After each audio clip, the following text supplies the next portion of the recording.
21/6/2011 ചൊവ്വാഴ്ച രാവിലെ 9 മണി മുതൽ മദീനത്തുൽ ഉലൂം അറബി കോളേജ് ലൈബ്രറി ഓഡിറ്റോറിയത്തിൽ PN അബ്ദുൽ ലത്തീഫ് മദനി, കുഞ്ഞു മുഹമ്മദ് മദനി പറപ്പൂർ എന്നിവരുടെ സാന്നിധ്യത്തിൽ ജിന്ന് ബാധ, റുഖിയ ശർഇയ്യ എന്നിവ സംബന്ധിച്ച് മുജാഹിദ് പ്രവർത്തകർക്കിടയിൽ ആശയക്കുഴപ്പമുള്ള വിഷയങ്ങൾ സംബന്ധിച്ച് നടന്ന ചർച്ചയിൽ പങ്കെടുത്തവരും KNM KJU മുമ്പാകെ സമർപ്പിക്കുന്നതിനായി അവർ ഏകകണ്ഠമായി അംഗീകരിച്ച് ഒപ്പുവെച്ച കാര്യങ്ങളും എന്നാണ്.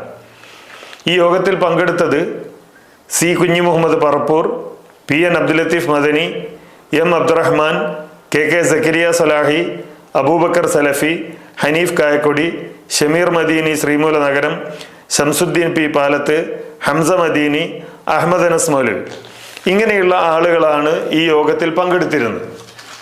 ആ യോഗത്തിൽ ഇവിടെ പറഞ്ഞതുപോലെ റുഖിയ ശർഇയ്യയും അതേപോലെ ജിന്നുബാധയും ഒക്കെയായി ബന്ധപ്പെട്ട ചർച്ചകളും ആ വിഷയത്തിലുള്ള തീരുമാനങ്ങളും ഉണ്ടായി.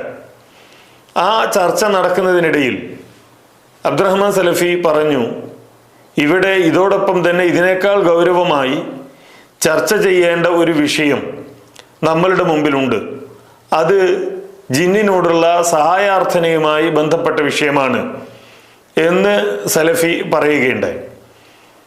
സലഫി അത് പറഞ്ഞപ്പോൾ ഷമീർ മദീനിയും ഹംസ മദീനിയും അതേപോലെ തന്നെ സക്കരിയ സലാഹിയും ആ വിഷയം എന്തിനാണിപ്പോൾ ചർച്ച ചെയ്യുന്നത് എന്ന ചോദ്യമുയർത്തി.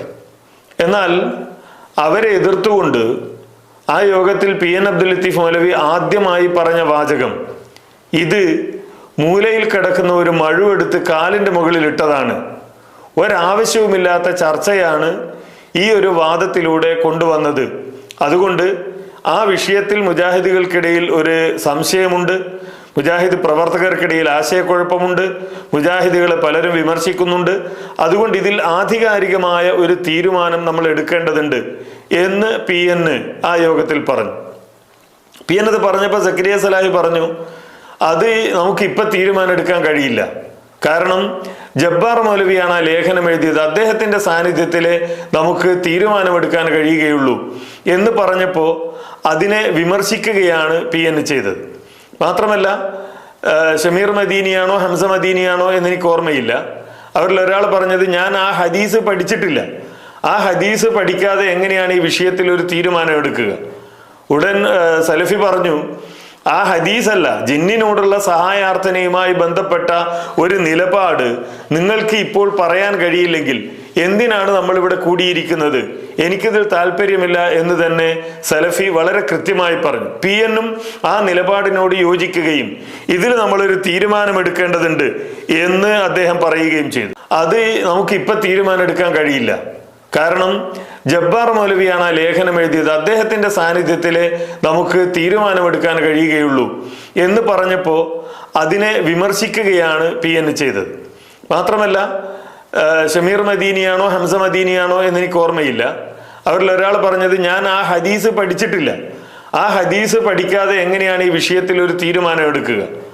ഉടൻ സലഫി പറഞ്ഞു, ആ ഹദീസല്ല, ജിന്നിനോടുള്ള സഹായാർത്ഥനയുമായി ബന്ധപ്പെട്ട ഒരു നിലപാട് നിങ്ങൾക്ക് ഇപ്പോൾ പറയാൻ കഴിയില്ലെങ്കിൽ എന്തിനാണ് നമ്മളിവിടെ കൂടിയിരിക്കുന്നത്, എനിക്കിതിൽ താല്പര്യമില്ല എന്ന് തന്നെ സലഫി വളരെ കൃത്യമായി പറഞ്ഞു. PN ആ നിലപാടിനോട് യോജിക്കുകയും ഇതിൽ നമ്മളൊരു തീരുമാനമെടുക്കേണ്ടതുണ്ട് എന്ന് അദ്ദേഹം പറയുകയും ചെയ്തു. ജമിയത്തുൽ ഉലമയുടെ കാഴ്ചപ്പാട് അതുകൊണ്ട് തന്നെ ഇവിടെ പ്രസക്തമാവുകയാണ്.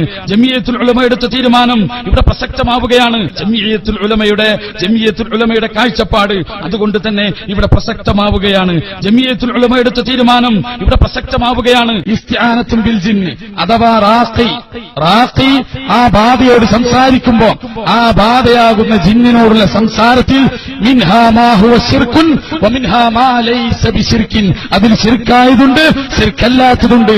അവിടെ റാഖി ജിന്നുമായി ബന്ധപ്പെട്ട് ആ ജിന്നിനോട് ചോദിക്കുന്ന സഹായ ചോദ്യങ്ങൾ, അവിടെ റാഖി ജിന്നുമായി ബന്ധപ്പെട്ട് ആ ജിന്നിനോട് ചോദിക്കുന്ന സഹായ ചോദ്യങ്ങൾ, അവിടെ റാഖി ജിന്നുമായി ബന്ധപ്പെട്ട് ആ ജിന്നിനോട് ചോദിക്കുന്ന സഹായ ചോദ്യങ്ങൾ, ജിന്നുമായി ബന്ധപ്പെട്ട് ആ ജിന്നിനോട് ചോദിക്കുന്ന സഹായ ചോദ്യങ്ങൾ അല്ലെങ്കിൽ വിവരമന്വേഷണങ്ങൾ, സംസാരങ്ങൾ, ആ മുഖാത്തബകളിൽ മിൻഹാ മാ ഹുവ ശിർകുൻ വമിൻഹാ മാ ലൈസ ബിശിർകിൻ, ആലോചിക്ക്, ഇവിടെ ഒരു രോഗി, ആ രോഗിയിൽ റാഖി സംസാരിക്കുമ്പോൾ റാഖിയുടെ കൗലുകളിൽ കടന്നു വരുന്ന വാക്കുകൾ, ആ റാഖിയുടെ വാക്കുകളിൽ കടന്നു വരുന്ന ചോദ്യങ്ങൾ, ആ ചോദ്യങ്ങൾ ചില കാര്യങ്ങൾ അന്വേഷണങ്ങളുണ്ട്, ആ അന്വേഷണങ്ങൾ പാടില്ലാത്തതുണ്ട്, ആ അന്വേഷണങ്ങളിൽ ശരിക്കാവാത്തതുണ്ട്.